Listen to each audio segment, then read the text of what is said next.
Korban penipuan si kembar Rihana Rihani Pungki tengah diadili di Pengadilan Negeri Tangerang atas kasus dugaan penipuan pre-order iPhone. Pungki menilai kasus ini janggal karena sebagai korban dirinya justru dikriminalisasi. Benarkah Pungki hanya sebagai korban? Sudah bergabung bersama kami penasihat hukum Pungki, Gregorius Jako, dan pakar hukum pidana Asep Iwan Iriawan. Selamat malam Pak Gregorius, Kang Asep. Selamat malam Pak Gregorius. Selamat malam Pak Asep.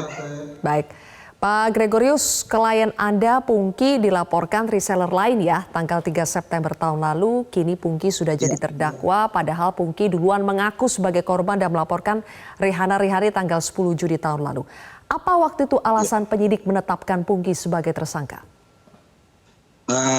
Terima kasih ya Mbak ya. Jadi Pungki itu dianggap saat itu adalah sebagai penipu yang melakukan penggelapan uang para reseller. Jadi laporan itu adalah 372, 378. Laporan dilakukan di Polsek Ciputat pada tanggal 3 September 2022. Oke. Jadi sebelumnya, ya gitu. Ya, Oke.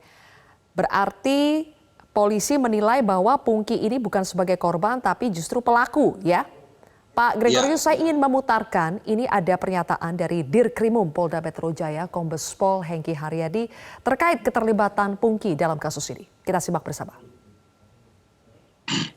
Ternyata saudara P ini selain menerima keuntungan dari R ini tersangka, dia juga setelah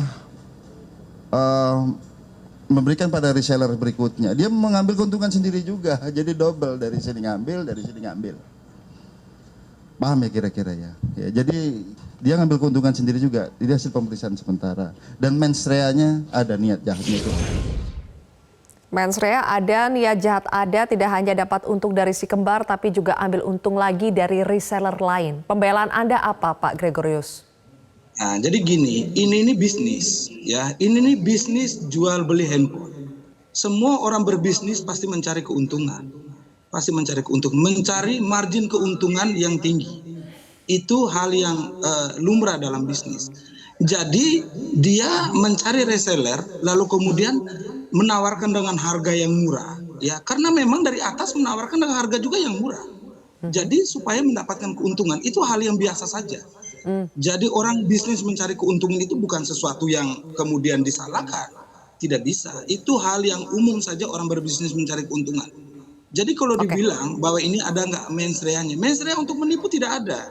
Karena memang bukan niatnya untuk menipu. Bahwa orang mencari keuntungan kok dalam hal ini. Itu sih sebenarnya. Oke, berarti Pak Gregorius benar ya kalau tadi polisi mengatakan klien Anda, Pungki ini mengambil keuntungannya itu double dari Rihana Rihani, kemudian dari reseller di bawahnya. Ya, kami belum sampai ke tahap itu ya. Yang kami tahu bahwa dia mencari margin keuntungan dalam bisnis ini. Dan itu hal yang wajar saja. Orang berbisnis kemudian mencari keuntungan. Seperti itu. Oke. Kang Asep, kalau untuk penipuan Ponzi seperti dalam kasus pre-order iPhone si kembar ini, benarkah reseller itu adalah korban, bukan pelaku? Ya, jadi harus dipilah-pilah. Kalau unsur penipuan itu kan dia dapat keuntungan dengan cara melawan hukum, beberapa unsurnya ya, dengan rangkaian kata-kata bohong sehingga dia dapat uang itu. Nah, itu dari 372 maupun 378, penipuan maupun atau penggelapan. Itu sepahami dulu. Nah, sekarang persoalannya apakah uang tadi misalkan ya sesuai harga. Sekarang kan banyak yang beredar itu harganya yang bisa diedarkan itu kan sejenis yang dengan merek tertentu itu kan kisarannya 20 juta. Kalau sekarang dijual di bawah harga jauh itu karena menjadi persoalan. Nah, itu layak apa enggak gitu ketika orang membeli itu. Nah, ketika orang membeli itu ternyata barangnya enggak ada, uangnya sudah masuk ya. Nah, masuknya ke siapa? Nah, kata tadi tinggal dibuktikan apakah si kembar dapat atau kliennya Pergus dapat. Nah, dapatnya apakah dengan cara-cara melawan hukum atau tidak? Kalau misalkan betul kata Pak Gregorius, kalau itu bisnis boleh aja. Cuman kan pertanyaannya, ya apakah bisnis misalkan di bidang harga merek tertentu ya, sebut aja iPhone kan, misalkan kan rata-rata segitu kalau yang terbaru misalkan 14 Pro Max kita sebut istilahnya ya, itu kan 20-an ke atas. Nah kalau dijual sekarang di media sosial atau di e-commerce itu kan itu jatuh kan, malah saya suka kayak Ya. lihat harganya misalkan ada yang 3, 4 malah murah sekali gitu cicilannya. Nah itu kan juga konsumen harus waspada gitu, karena rangkaian-rangkaiannya itu jangan sampai akibat orang melakukan perbuatan melawan hukum yang berjenjang bertahap, orang menggunakan dengan istilah ponzi tadi. Nah orang Ya. terpikat dengan kata-kata itu sehingga orang menyerahkan barangnya nggak ada atau barangnya ada cuma tidak sesuai dengan speknya itu. Oke, berarti Kang Asep untuk melihat apakah Pungki ini sebagai korban atau pelaku harus dilihat apakah ada keuntungan langsung yang mengalir ke Pungki atau tidak ada sebetulnya langsung mengalir ke Rihana Rihani, begitukah? Ya betul, jadi dipilah-pilah dulu. Nanti kan apakah uang itu dia apa bagian dari Rihana Rihani atau dia korban. Nah kalau dia korban hanya melaksanakan tugas suruh menjual, ya kan misalkan tidak tahu P ini, ya kita nggak bisa apa-apa ya. Tapi kalau misalkan dia tahu itu speknya harga normalnya nggak segitu dia jual, malah dia dapat keuntungan baik berbagi dengan si kembar maupun dari pembeli. Nah itu lain soal, nanti harus dibuktikan di persidangan kan pernyataan Hengki itu kan. Oke. Nah, Kang Asep, kalau tadi kita mendengar pernyataan dari Dirkrimum, ada niat jahat, sepertinya diukur dari karena ada keuntungan yang dapat double dari atas, kemudian juga dari resellernya. Melihatnya seperti itu, atau kalau tadi Pak Gregorius kan melihatnya kalau niat jahat, tidak ada niat untuk menipu. Kalau niat untuk memperoleh keuntungan, ya. Tapi kalau menipu tidak ada. Jadi melihat mens rea itu yang benar bagaimana, Kang Asep? Ya, ini lihat fakta itu ya. Kalau dia dapat keuntungan dari bisnis tadi nggak ada masalah kalau memang bisnis. Cuman kan bisnisnya tadi yang dibisniskan itu harganya sesuai apa enggak. Nah kalau enggak, nah di situ nampak. Udah jelas misalkan jualan iPhone itu harganya segitu dijual rendah dengan cara misalkan barangnya nggak ada atau barang tidak sesuai dengan aslinya ya. Kalau aslinya kita beli kan di grade tertentu itu pasti harganya hampir sama, nggak jauh berbeda, paling jauh berbeda cuma ratusan ribu gitu kan. Tapi kalau dia jauhnya domplang dia dapat keuntungan, nah itu jadi masalah. Oke, Pak Gregorius, kalau kita lihat tadi dari segi keuntungan, mengukurnya kan apakah ada keuntungan yang masuk langsung ke klien Anda atau tidak. Nah ada tidak ini dari reseller yang melaporkan klien Anda sebetulnya uangnya itu masuk tidak ke Pungki atau semuanya sudah masuk ke Rihana Rihani? Ya, jadi gini, ini menurut pengakuan Pungki ya. Jadi memang dia setelah dapat pembayaran dari reseller, duit itu kemudian dia transfer langsung ke rekeningnya Rihana Rihani. Lalu kemudian di situ memang sudah ada margin keuntungan dia yang kemudian dia ambil. Itu memang ada margin keuntungan dia. Karena memang dia tahu bisnis. Dan begini loh Mbak, ini bukan baru terjadi satu kali. Ini sudah terjadi beberapa kali dan semuanya lancar. Dan reseller tidak pernah mempersoalkan itu. Karena memang bisnis dalam perjalanannya itu lancar saja. Tapi memang terakhir kemudian terjadi masalah ya yang kemudian menjadi persoalan sampai dengan hari ini. Jadi memang ada margin keuntungan memang didapat dari situ. Itu juga diakui oleh klien memang ada. Karena memang tuh ini adalah bisnis yang memang harus ada margin keuntungannya. Ngapain dia kemudian berbisnis ini tidak ada keuntungan? Dan seperti itu. Baik, kalau begitu nanti kita akan lanjutkan kembali ya. Termasuk saya ingin meminta pendapat ketika ada dugaan bahwa ada sosok polisi yang katanya membackingi Rihana Rihani. Tapi dugaan itu sudah dibantah oleh Dirkrimum. Apakah Pak Gregorius melihat ada kaitannya dugaan membackingi itu dengan kaitannya dengan klien Anda, Pungki, yang malah mengaku sebagai korban tapi dijerat duluan? Kita akan bahas lebih jauh pemirsa, usai jeda. Oke, masih bersama dengan Pak Gregorius dan juga Kang Asep. Pak Gregorius ini adalah kuasa hukum dari salah satu korbannya si kembar Rihana Rihani, tapi kini menjadi terdakwa ya di Pengadilan Negeri Tangerang. Pak Gregorius, klien Anda melaporkan Rihana Rihani duluan, tapi malah klien Anda ini yang dijadikan tersangka. Ibaratnya kalau sudah jatuh tertimpa tangga pula, begitu ya. Menurut Anda, kenapa kejanggalan ini bisa terjadi? Dugaan Anda apa penyebabnya? Gini ya, laporan terhadap Rihana Rihani oleh klien kami itu kan dilakukan 10 Juni 2022. Laporan itu kemudian terus berkembang, tapi kemudian baru kemarin tertangkapnya Rihana Rihani. Tapi klien kami keburu dilaporkan pada tanggal 3 September oleh salah satu reseller. kalau dibilang apa kejanggalannya ya, soal kejanggalannya, saya mau menyampaikan begini. Nah, kami pernah mengalami kasus yang sama seperti ini. Kasus yang sudah pernah dilaporkan, lalu kemudian ada laporan terhadap kasus itu, sehingga kasus yang dilaporkan kemudian itu kemudian di hold. Biasanya tuh yang kami pernah alami seperti itu. Tapi dalam kasus ini kemudian dia berlanjut sementara kasus klien kami itu mandek. Kalau kami melihat kejanggalannya adalah Riana Riani itu memang kemudian menjadi lama sekali tidak tertangkap. Hampir 1 tahun loh Mbak. Dari 10 Juni 2022 sejak laporan sampai dengan baru tertangkap kemarin, ya. Artinya hampir 1 tahun lebih Riana Riani tetap menjadi DPO. Ya, semua orang pasti bertanya-tanya.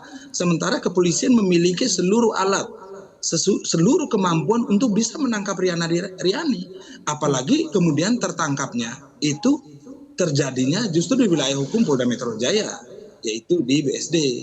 Jadi kami juga melihat bahwa ini ada ada yang janggal. Kami sih tidak bisa menilai lebih jauh ya. Tadi kan ada pertanyaan, apakah ini ada backing apa enggak? Saya kira kami tidak sampai di situ. Tapi kami melihatnya bahwa justru terlalu lama polisi untuk kemudian mengejar Riana Riani. Supaya apa? Kalau memang Riana Riani sudah kemudian tertangkap pada bulan Juni 2022, tidak perlu juga klien kami kemudian menjadi korban yang dilaporkan pada 3 September 2022, gitu loh. Oke. Jadi kami lamanya polisi dalam menangkap Riana Riani, Anda lihat ada tidak kaitannya dengan dugaan bahwa ini ada perwira yang membackingi Riana Riani? Ada kaitannya nggak menurut Anda? Ya, saya tidak bisa menuduh ya. Saya tidak bisa menuduh karena saya yang pertama saya tidak memiliki bukti itu ya. Saya tidak memiliki bukti itu. Biarkan itu kemudian menjadi asumsi di masyarakat ya. Biarkan masyarakat yang menilai kenapa begitu lama Riana Riani kemudian tidak tertangkap. Bahkan belakangan ini kasus ini kemudian naik, sidang Pungki kemudian berjalan, baru Riana Riani itu tertangkap. Kami melihatnya ke arah situ sebenarnya. Oke, baik. Kang Asep, kalau Pungki sudah melaporkan Riana Riani sejak 10 Juni 2022, tapi Pungki duluan yang jadi tersangka karena laporan korban lainnya pada 3 September, apakah ini janggal atau sebetulnya lazim saja terjadi dalam proses hukum di kepolisian? Ya nggak lazim lah, janggal lah, aneh lah gitu kan. Ya, P-nya melaporkan setahun yang lalu dan P yang diproses. Nah, kemudian selama setahun baru ketangkap yang dilaporkan kan. Nah itu juga kan, kalau saya sebenarnya menggunakan istilahnya lucu lah, karena 35M jadi lucu gitu. Makanya Pak Gergus tuh ketawa tuh senyum-senyum dia. Ya, nah itu kan pertanyaannya. Kan sekarang gini gampang kok, jangankan aparat penegak hukum. Saya, ya. Pak Gregorius, saya gaptek nih, bisa menemukan orang di mana ya, dengan HP itu kan bisa, selama ini kan ketahuan dengan foto. Masa 2 orang kembar, 2 orang lagi, masa tidak bisa ketahuan? Adanya di wilayah ya, Polda itu ya, Polda Metro Jaya, masa nggak ketangkep gitu setahun gitu, masa susah? Itu juga memang lucu bagi saya gitu kan. Yang lucu tadi udah 35M baru setahun yang melaporkan yang diproses. Nah, ngejar 2 orang ini gitu, coba kejar yang keluar negeri aja ketangkep, masa ini enggak? Kang Asep, kalau betul ya, untuk membuktikan betul atau tidak ada polisi yang membacking Riana Riani meskipun sudah dibantah oleh Dirkrimum, apakah tinggal ditelusuri saja apakah ada aliran dana ke perwira polisi tersebut? Ah, tadi kan pernyataannya ini bukan karena menghindari tidak bocor, maka tidak dilibatkan Polwan gitu. Berarti ada sesuatu kan. Nah, ketika memang ini tidak tertangkap ada sesuatu, ya setidaknya obstruction of justice itu kena gitu kan. Kalau enggak ya masa, tadi saya katakan masa setahun nggak ketangkap dua ya orang itu gitu. Nah kalau nggak pasti kan ada sesuatu ya gitu. Jadi kalau betul ada pembocor sampai Riana Riani ini sulit untuk ditangkap, berarti bisa dijerat dengan obstruction of justice ya, Kang Asep? Ya, tidaknya itu. Kalau enggak ya kenainnya turut serta penipuan, amat ya. Bantu orang yang penipu-penipu didiamkan aja. Susah amat kok, itu gampang kok yang gituan. Cuma tadi yang menarik tadi setahun kok kena mana aja gitu. Karena kesana paling gampang nulis orang. Baik. Terakhir nih Pak Gregorius, kalau dari Kang Asep itu membenarkan ada yang janggal dalam kasus ini. Nah, upaya dari Anda selain mengikuti proses persidangan yang ada saat ini, adakah upaya lain yang akan ditempuh oleh Anda untuk membela klien Anda? Ya, yang pertama, ini kan proses hukum sedang berlangsung, besok kami akan bersidang ya. Kami pasti akan menempuh jalur hukum ini semaksimal mungkin semaksimum mungkin klien kami itu harus dibebaskan dari segala tuduhan. Itu yang pertama. Yang kedua, kami pasti akan mendatangi ya beberapa lembaga supaya kami meminta dukungan bahwa ini adalah kriminalisasi terhadap Pungki. Pungki ini korban, Pungki ini juga menangis. Sama seperti korban-korban lain yang tadi yang ditampilkan oleh Metro TV. Pungki ini korban kok, sama seperti yang lain. Dia juga menangis. Dia juga kehilangan banyak di sini. Lalu kemudian kenapa dia kemudian ditetapkan sebagai tersangka dan hari ini menjalani proses persidangan? Itu yang kami sayangkan memang sebenarnya. Baik. Kalau soal mens rea dan segala macam nanti kita buktikan saja di pengadilan.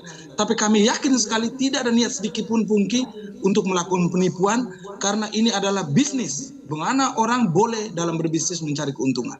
Itu hal yang wajar saja. Baik. Kuasa hukum korban Pungki, Pak Gregorius Bruno Jako dan juga pakar hukum pidana Kang Asep Iwan Iriawan, terima kasih sudah bergabung bersama kami di Prime Time News Metro TV.